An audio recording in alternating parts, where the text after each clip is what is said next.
Situation économique de la République démocratique du Congo, 64 ans après l'indépendance, nous en parlons.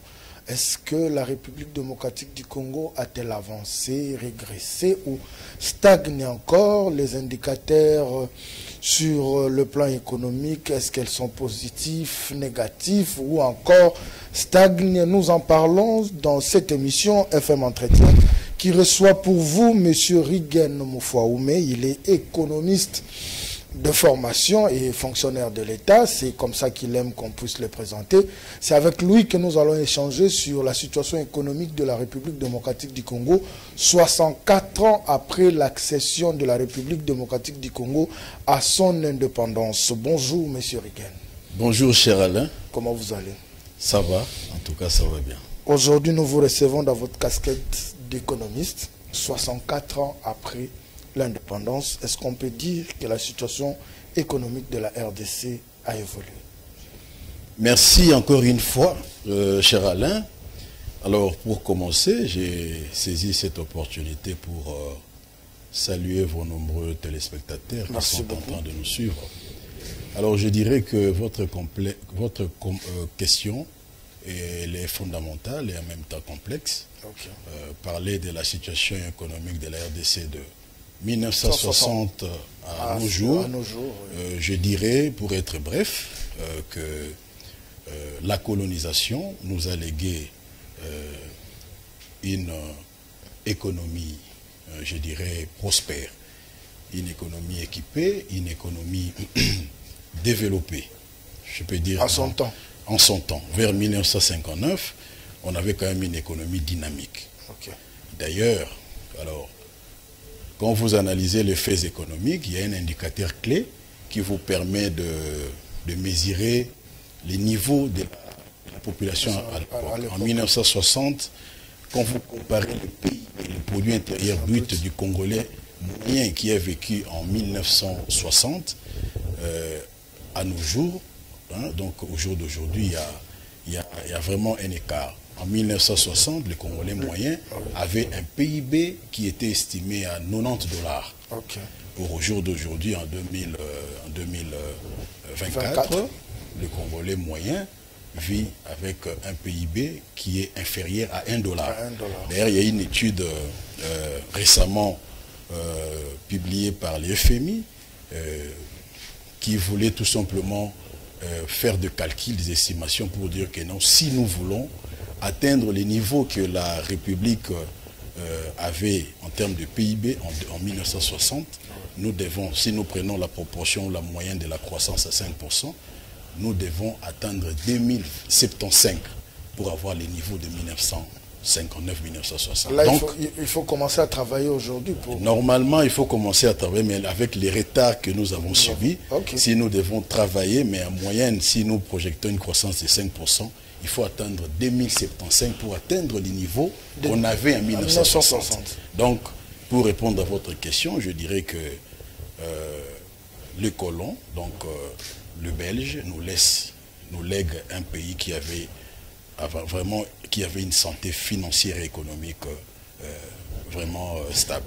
Donc à ce jour, on peut dire que la situation économique se détériore. Bon, la situation économique a commencé déjà à se détériorer depuis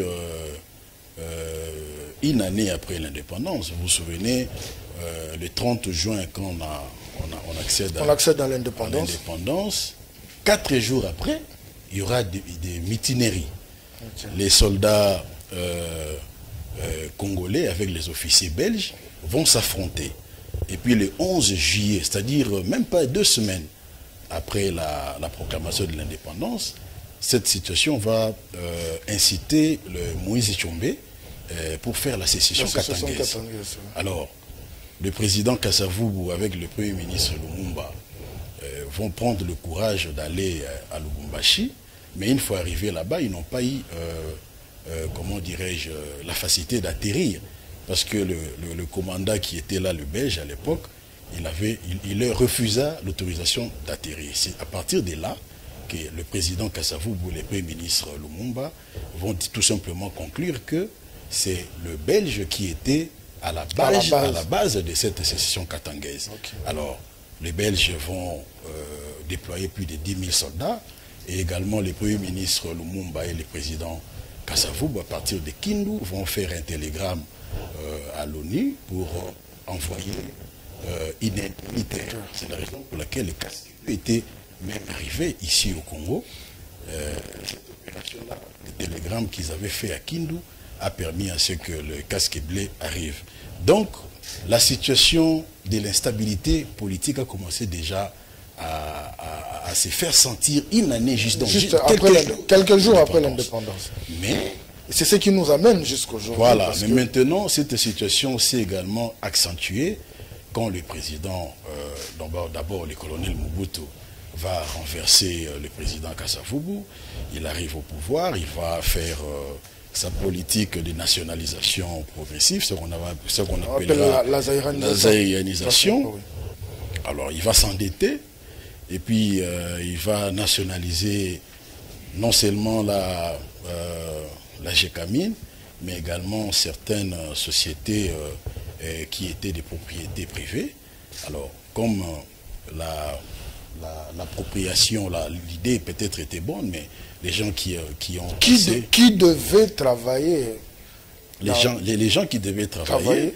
Est-ce qu'ils étaient outillés à cette époque-là? Bon, les gens, je veux dire que l'idée, en tout cas, ça c'est une question que chacun a son point de vue. Moi, je pense que la vision, par rapport à ces contextes, oui. Nous venons fraîchement de la colonisation, indépendance, et le président Mobutu arrive, il dit non, mais quand même c'était des sociétés privées et tout ça, mais il n'avait pas vraiment l'intention de boycotter ou de mettre de côté ce qu'on appelle la classe privée, mais il avait également la mission ou l'ambition de faire évoluer également certains Congolais. Mais beaucoup de Congolais n'ont pas compris l'idéal ou la vision du chef de l'État. Ils sont arrivés là-bas, beaucoup ont fait faillite à ces entreprises, et d'autres également, les entreprises ne sont pas tombées en faillite, mais d'autres ont allé placer même les capitaux extérieurs à l'étranger. Alors, partant de cette situation, s'il faut parler de la monnaie de la République démocratique du Congo, qui a connu des mutations de francs congolais au Nouveau Zaïre au franc congolais, en train de vous suivre, comme vous avez retracé cette petite historique, est-ce que ce n'est pas ce qui a été à la base de la faiblesse de notre monnaie? Bon, il faut dire que, d'abord, M. Alain, vous devez comprendre que la monnaie est un élément très très capital dans une économie. La monnaie est un bien, d'ailleurs sa valeur est fonction de la santé financière de l'économie. Si votre économie n'a pas une bonne santé financière, votre monnaie également n'aura pas de valeur. Mais par rapport au changement, je voulais également vous dire que comment est-ce que les monnaies changent. C'est-à-dire que quand le président Mobutu arrive au pouvoir, les pays étaient appelés, avant les pays étaient appelés République du Congo, Congo belge. Voilà. Maintenant, quand lui il arrive, il rebaptise les pays en Zaïre. Donc, du coup, du fait que les attributs du pays changent, vous ne pouvez pas consommer une monnaie qui avait des annotations de la République du Congo. Voilà. Pourtant, le pays est devenu République du Zaïre. La même chose quand le président Laurent Désiré Kabila va arriver en 1997, le pays était Zaïre, il arrive, il rebâtit sa République démocratique du Congo. Donc, vous ne pouvez pas utiliser le franc ou le nouveau Zaïre de l'époque, mais il fallait changer également des attributs du franc. Mais également, il faut signaler que notre monnaie, quand nous sommes arrivés en 1980, déjà avec, je dirais, les dettes que le président Mobutu avait contractées à l'étranger pour soutenir le barrage d'Inga, la sidérurgie de Maluku, d'autres projets. Alors, ces dettes-là n'ont pas vraiment servi à financer.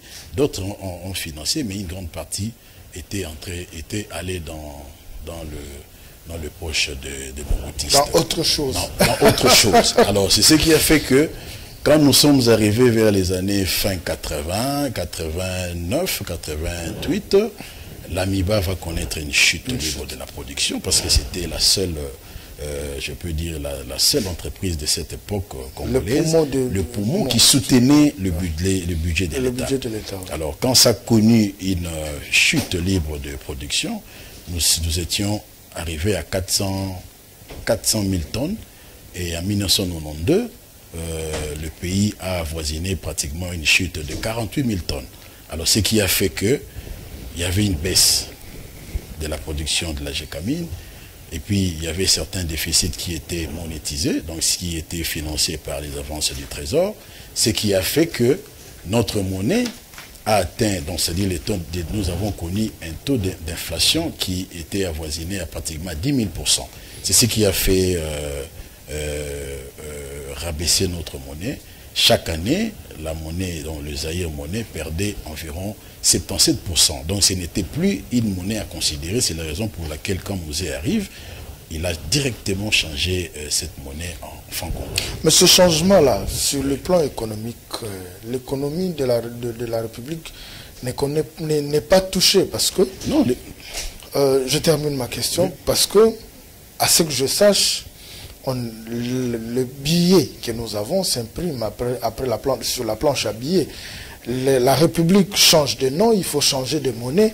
Ce qui a été imprimé, en quelque sorte, c'est une perte, parce que ces papiers-monnaie-là, on ne l'a pas gratuitement. C'est de l'argent qui est déversé. Alors, sur le plan économique, après toutes ces mutations-là, c'est vrai, vous parlez de répercussions qui sont venues, mais sur le plan économique, s'il faut parler de ce coût que connaît une nation quand elle change de monnaie, comment est-ce qu'on peut l'appeler ou on peut le juger?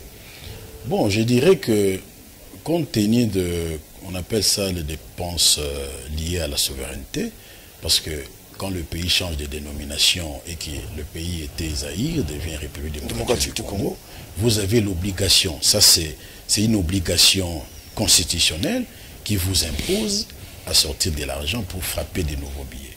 Ce n'est pas pour rien qu'on appelle une banque centrale également une banque d'émission. C'est-à-dire, elle est capable de mettre, donc d'imprimer des billets ou d'imprimer une nouvelle monnaie. Normalement, qui prend ça en charge, c'est l'État qui prend en charge. L'État les prend en charge compte tenu de la cause, c'est de la souveraineté. Parce que vous ne pouvez pas consommer une monnaie qui est Zaïre, et aujourd'hui nous sommes République démocratique du Congo. Donc c'est l'État qui prend en charge. Mais maintenant, certains déficits, là vous avez posé une très bonne question, ça peut engendrer la question de déficit.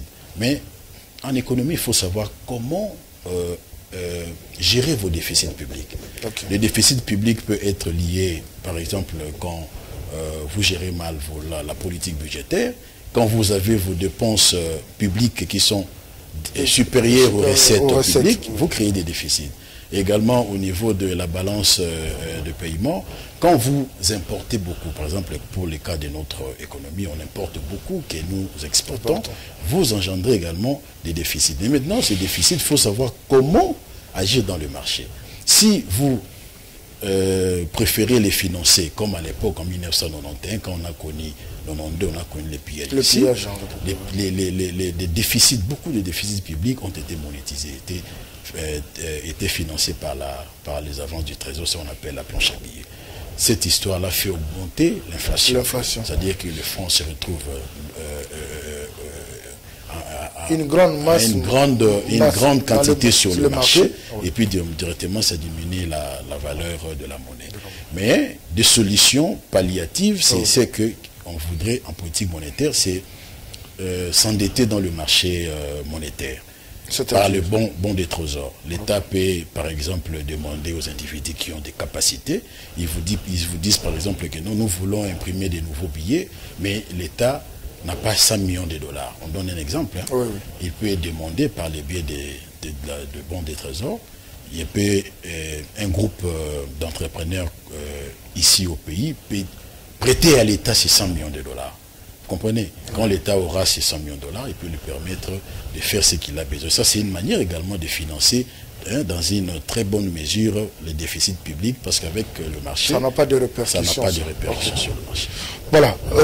À ce jour, vous venez de parler de la logique de la zaïranisation. On voulait à ce que les aérois de l'époque, les grands hommes d'affaires puissent essayer de prendre en main l'économie de la République, mais nous savons tous le résultat que ça a donné.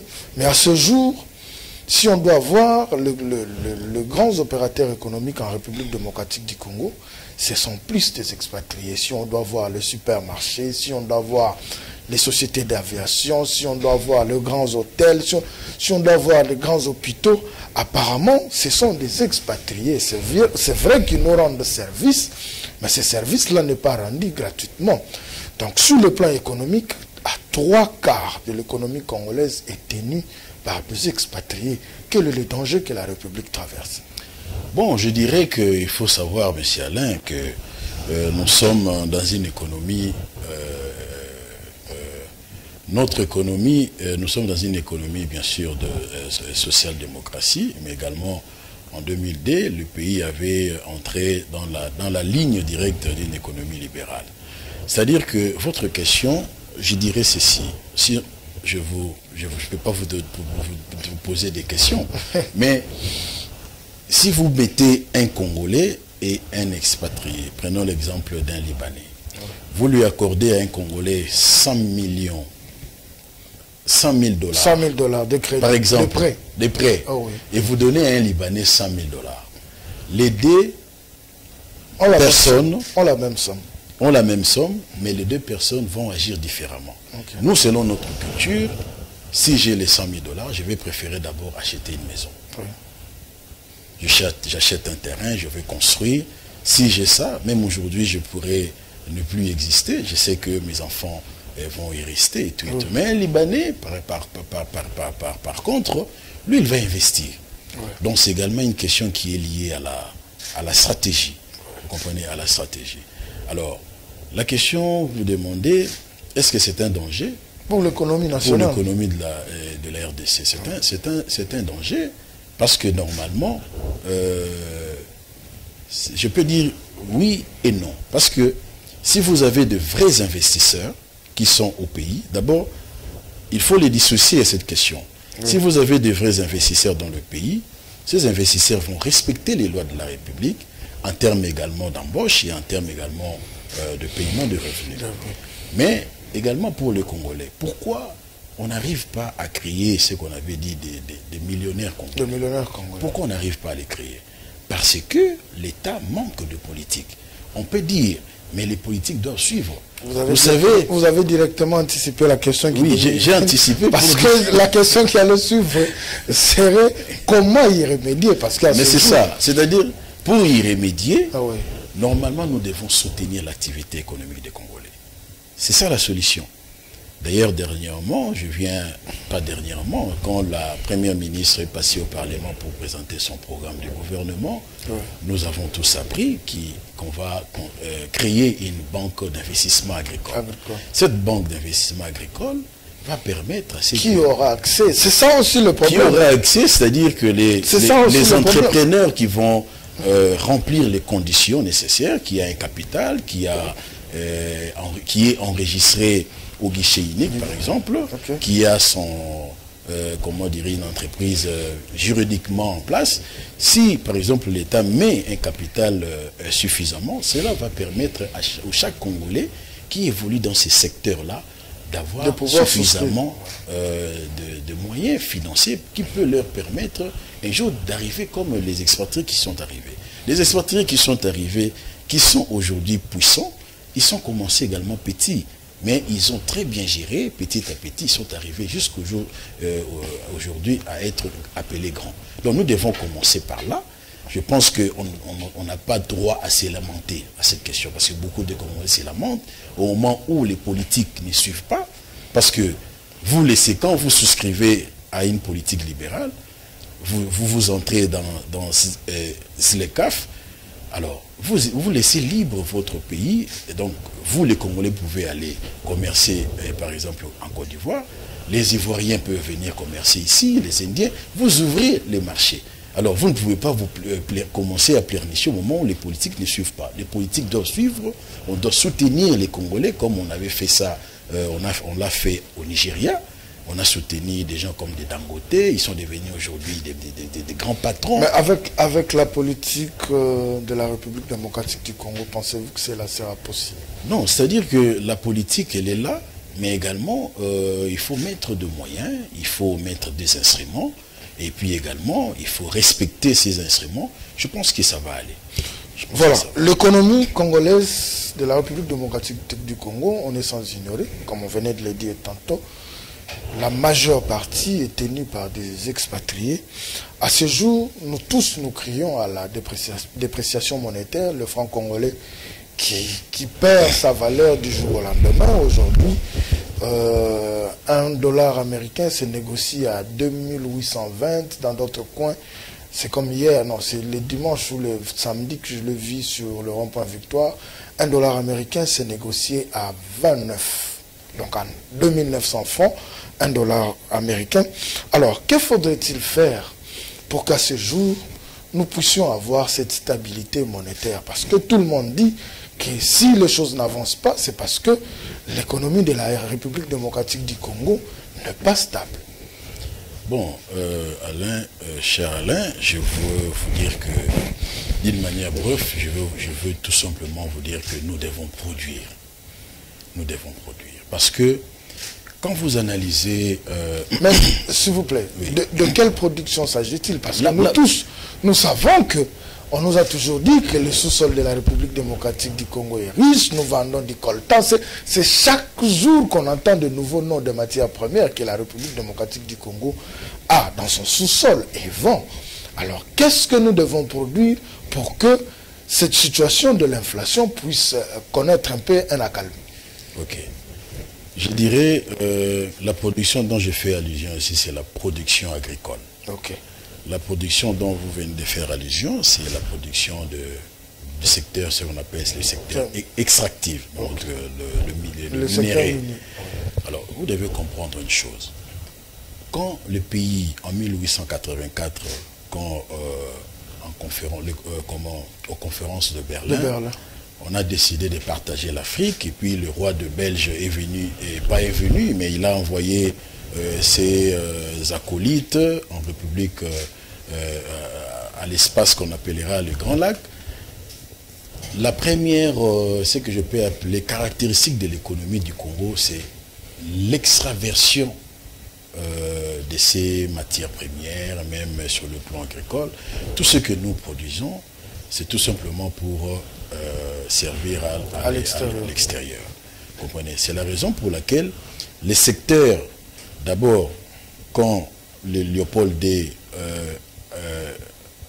est arrivé ici, la majorité de ses activités, c'est-à-dire les VIA, parce qu'en 1885, il a eu, par l'entremise de lois du Sénat et du Parlement belge, il a eu également l'autorisation de venir régner, mais lui, il a envoyé ses acolytes. Mais vers 1890, il y a eu la campagne de l'EVA. Là, nous sommes en plein XVIIe siècle. Vous savez que nous sommes en plein la deuxième révolution industrielle où la révolution pneumatique avec l'EVA va connaître le succès avec le véhicule. Alors, la culture était devenue intensive. Tout ce qu'on prenait comme EVA sortait pour faire enrichir le roi. Donc, le premier obstacle, c'est d'abord l'extraversion de l'économie. Cette extraversion, quand nous avons accédé à l'indépendance, ce n'était plus le Belge ou le roi, mais c'était maintenant pour les autorités. Ce sont les économies qui étaient devenues le maître, et notamment dans les secteurs miniers, surtout quand on a nationalisé la GECAMIN. Nous avons connu la croissance, mais également la mauvaise gouvernance a fait que on n'a pas goûté vraiment au fruit de cette histoire. Donc vous avez évoqué la mauvaise gouvernance aussi. La mauvaise gouvernance. Donc je dirais, pour répondre à votre question, que nous devons produire dans le secteur agricole. Quand nous allons, par exemple, ici, parce que si on mécanise l'agriculture et on l'industrialise, je ne pense pas que dans ces pays, nous allons importer, ne fût-ce que le maïs, pas seulement à l'étranger, mais ici seulement en Zambie. Vous savez que les Louchois, c'est-à-dire que les gens qui vivent à Lubumbashi, à Kolwezi, tous ces pays-là, Kamina, ils importent le maïs en Zambie. Et pourtant, nous avons 80 millions de terres arables. C'est 1% seulement qui est exploité. Donc si nous arrivons à produire, nous allons d'abord s'autosuffire sur le plan interne, et cela va nous permettre également d'exporter notre production à l'extérieur. On me fait signe que nous avançons déjà vers la fin, parce que la télévision c'est le temps, mais je vous pose 2 questions auxquelles vous allez répondre directement. Nous avons parlé de l'inflation. Dernièrement, le gouvernement et la Banque centrale ont pris la décision que tous les commerçants, les grands commerçants, doivent configurer leurs terminaux de paiement électronique en francs congolais. La clameur publique a dit que les Congolais ont crié à ce que cette décision a été prise pour combattre l'inflation, alors que un terminal de paiement électronique, c'est juste pour permettre à celui qui achète, s'il a une carte électronique, de faire son paiement. Ça n'a rien à voir avec la lutte contre l'inflation. En tant qu'économiste, qu'est-ce que vous pouvez dire à ces Congolais qui n'ont pas mieux mais compris cette décision du gouvernement? Et puis, quelles peuvent être les priorités du gouvernement sur le plan économique? D'abord, premièrement, concernant la question de terminal, je dirais que ce sont des moyens de paiement. Alors, cette question, je pense qu'il ne faut pas regarder ça sous l'angle seulement monétariste. C'est une question vraiment très technique qui nécessite assez que vous puissiez avoir et des connaissances à la politique monétaire, oui. à la connaissance à la gestion commerciale et en même temps à la comptabilité. C'est-à-dire les terminals de paiement vous servent, c'est-à-dire que toi tu es consommateur et moi je suis vendeur. Si vous avez besoin par exemple d'acheter, prenez l'exemple d'un livre que l'Harmattan est en train de vendre à l'étranger. Vous allez utiliser votre carte, ou par exemple si vous avez vos francs et que le livre est vendu par exemple à 5 $, vous allez tout simplement convertir vos francs en 25 $. Et vous achetez votre livre. Ça vous permet d'avoir une ressource en devise qui vous permettre de faire des transactions. Donc ça n'a aucune incidence sur le... Ça n'a aucune incidence parce que quand vous, le vendeur, parce que le terminal là a été paramétré avec 13%. Les 13%, c'est les vendeurs qui prennent ça en charge. Aussi longtemps que c'est moi-même qui prends en charge, c'est comme, par exemple, il est vraiment trop bas. Vous prenez, par exemple, quand vous avez vos francs, vous voulez les convertir en M-Pesa. Vous voulez convertir vos francs, vous avez 57 000, vous voulez les convertir en francs congolais en 20 $. C'est vous-même qui supportez. Ce n'est pas le réseau, non. Vous comprenez? Maintenant, quand vous le supportez en tant que vendeur, la perte de change là, comme vous le supportez, ne peut pas influencer les prix. Comprenez? Et comme ça n'influence pas les prix et que l'inflation et la hausse généralisée des prix, cela reste normal. Mais maintenant, la décision de la Banque centrale qui voudrait maintenant que les producteurs puissent prendre ça en charge, cette perte de change, quand les producteurs vont commencer à subir la perte, il va l'incorporer dans le prix des revient. Or, le prix des revient est fonction et va influencer les prix. Le prix de marchandises, donc. Oui, va influencer les prix sur le marché, il va créer l'inflation. Donc c'est vraiment c'est une matière qu'il ne faut pas regarder seulement sous l'angle de la politique monétaire, il faut également voir la comptabilité là-dedans, également la gestion commerciale. Bon, pour la deuxième question, je vous dis, cher Alain, le problème du Congo est connu. Le problème du Congo est connu. De 1960, comme nous venons de le dire ici, à 1900 1967, les Belges nous ont légué une économie prospère, une économie dynamique. Nous arrivons à la commande. Déjà, vous savez que le 29 mai 1961, le président Kasavubu avait déjà alerté le Parlement pour leur dire que non, nous commençons à sentir les effets dévastateurs sur le plan des finances publiques. Okay. Donc, tout ça, c'était lié à quoi? C'était lié à la crise politique, de l'instabilité politique avec la sécession camerounaise. Nous avons les problèmes liés à l'extraversion de l'économie. Nous avons les problèmes liés à la mauvaise gouvernance qui a engendré la corruption généralisée de ce pays. Et également, si nous devons travailler en termes de priorité ou en termes de proposition, nous devons d'abord, premièrement, mécaniser et industrialiser l'agriculture. Ouais. Cela aura un impact sur le taux de chômage. Beaucoup de Congolais vont travailler parce qu'ils vivent dans le milieu rural. Nous devons également industrialiser la pêche.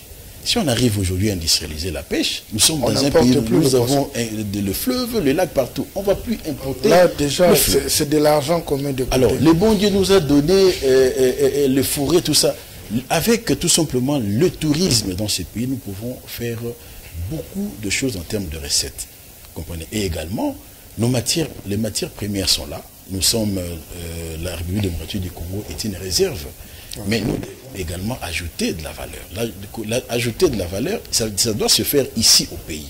Si on arrive à faire ça, à diversifier l'économie, tous ces effets-là auront un impact sur le taux également d'échange. Deuxièmement, pour lutter contre la mauvaise gouvernance et la corruption, il faut tout simplement relever les corps de contrôle. Il ne faut pas laisser le travail seul à l'IGF. L'inspection générale des finances fait son travail, mais la Cour de compte doit également être dotée des moyens qu'a l'inspection générale des finances. Oui, le Parlement également, les parlements doivent faire son travail de contrôle parlementaire et également les assemblées provinciales doivent contrôler également au niveau de la décentralisation, au niveau de province, les mandataires et tous les gestionnaires de la chose publique. Comprenez? C'est à ce moment-là que nous allons vaincre ce problème de la corruption. Et vous, la presse, vous êtes là. S'il y a problème de détournement, vous devez également hausser les tons. C'est à ce moment-là que nous allons essayer de construire un pays qui a des valeurs. Parce que dans ce pays, nous avons connu des gens, des valeurs, des gens qui ne se précipitaient pas pour de postes. Des gens, quand même, aujourd'hui... Mais à ce jour, ce n'est plus le cas. À ce jour, ce n'est plus le cas, parce que dans ces pays, nous devons savoir que nous avons connu de grands messieurs, des gens comme Patrice Emery Lumumba, des gens qui rêvaient pour leurs intérêts. Vous prenez Tshisekedi wa Mulumba, vous prenez le professeur Liaou, hein, ils sont nombreux, ce sont des gens qui ne visaient pas les intérêts généraux, leurs propres intérêts, ils visaient l'intérêt général des populations. Donc nous devons rêver à ce que la vie politique et également, ce qu'il faut signaler, les problèmes de tension salariale. Nous devons construire une société, pas vraiment juste parce qu'il n'existe pas, mais une société où chacun pourra se retrouver par rapport à ce qu'il fait et par rapport à la richesse nationale du pays. Voilà, merci beaucoup. Je pense que c'est, à moins que vous ayez un dernier mot, parce que c'est par là que nous allons mettre un point final pour aujourd'hui. Mais je pense que parler économie de la RDC, ça peut nous prendre toute une semaine parce qu'il y a beaucoup de branches qu'il faut évoquer. Je vous donne une minute pour votre dernier mot. Non, mais je tiens à vous remercier, toute votre équipe de l'accueil. Merci. En tout cas, je suis là pour la chaîne FM TV. S'il y a des questions qui taraudent les esprits, en tout cas, je suis là pour répondre, mais je pense qu'on n'a pas tout fini. Non, on ne saura pas tout finir. Parce que c'est la télévision. Donc, je suis 30 content minutes, de on ne saura pas tout finir. Voilà, merci beaucoup, aimables téléspectateurs, vous qui nous avez suivis. Si ce que notre invité a dit, vous avez des doutes, que vous pouvez les contredire ou apporter une touche sur ce qu'il venait de dire, Ne manquez pas de nous écrire, de nous appeler. Le plateau reste ouvert. Merci beaucoup, M. Rigen, pour avoir accepté notre invitation. Je dis merci à la grande équipe technique qui nous a accompagnés. Je vois Israël, mon frère Israël à la prise de vie. Il y a Torres Atibou et Rabi Fouka à la régie finale. Il y a Galor Mouya que nous appelons communément Koko Mouya. Vous qui nous prenez peut-être en cours, si vous voulez suivre toute l'émission, allez nous suivre aussi sur YouTube, Fondation Maloua Télévision sur YouTube. Vous allez suivre cette émission et plusieurs d'autres émissions. Au revoir et on se retrouve prochainement.